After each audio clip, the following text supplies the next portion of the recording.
Yeah, I'm doing the top five right now. I'm telling you, Lil Pump had a good comeback year. What's up, you? I'm PG.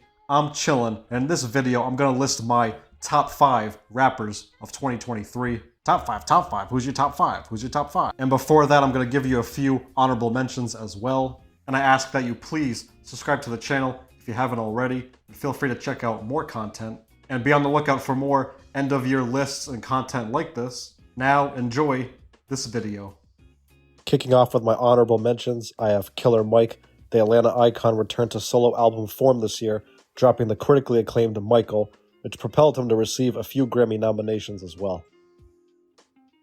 Next I have Mike. The New Jersey native is really starting to build up a catalog, making a mark and name for himself in the underground hip-hop space, working with The Alchemist on the album Faith is a Rock, and then dropping a great album in Burning Desire, really starting to master his sound and craft.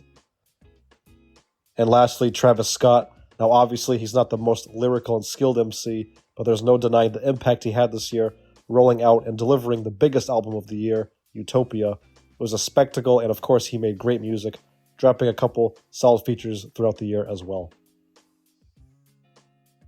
Entering my top five, number five, Drake. Now however you feel about Drake and his music, you can't help but appreciate the man's work ethic in the industry. He comes at us again this year with For All the Dogs, albeit not his best project, but still contains some of his best writing in a while, and the Scary Hours 3 Deluxe certainly helped make his case, hopping on different production and delivering songs like 8am in Charlotte, First Person Shooter, Stories About My Brother, and more really made Drake stand out in a different way than usual. Let's not glance past the fact that he literally tied Michael Jackson with number of hits by a male artist and said it on that very same song. Number four, Lil Wayne. Weezy is still dedicated. Now, I'm not going to sit here and say his solo project, The Fix Before the Six, was memorable. In fact, it was painfully mid. But he still has been rapping his ass off and bodying features as usual. Like on Benny the Butcher's Big Dog, or on Nas's Never Die. Not to mention his wordplay is still sharp, dominating in his recent collab project with 2 Chainz. He still sounds hungry, and we'll see what he has in store in 2024. The Carter 6 coming soon? My number three, Nas. Weezy and now Nas, we're in the 2020s, right? Even in his rap career, the GOAT-level MC ages like fine wine.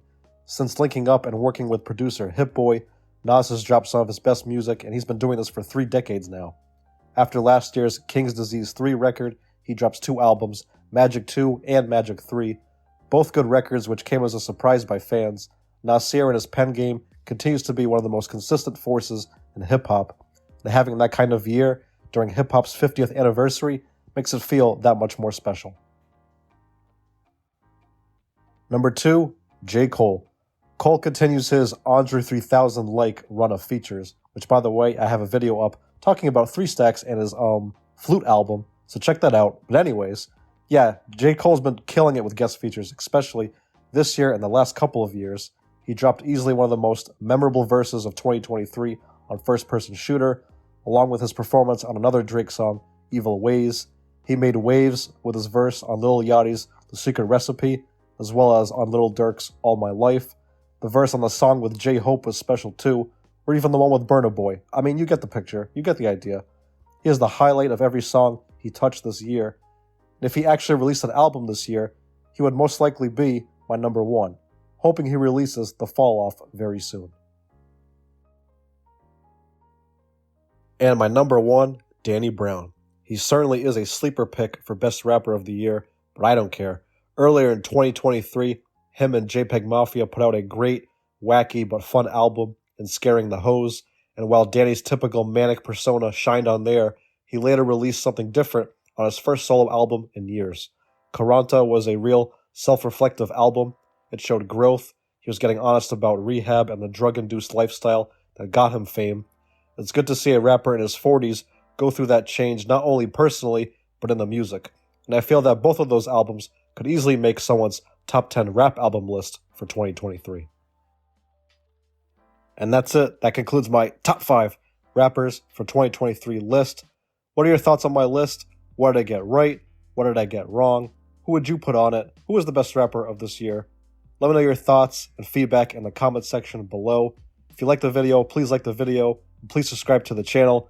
As always, these are my thoughts, Have a happy holiday season. Stay blessed.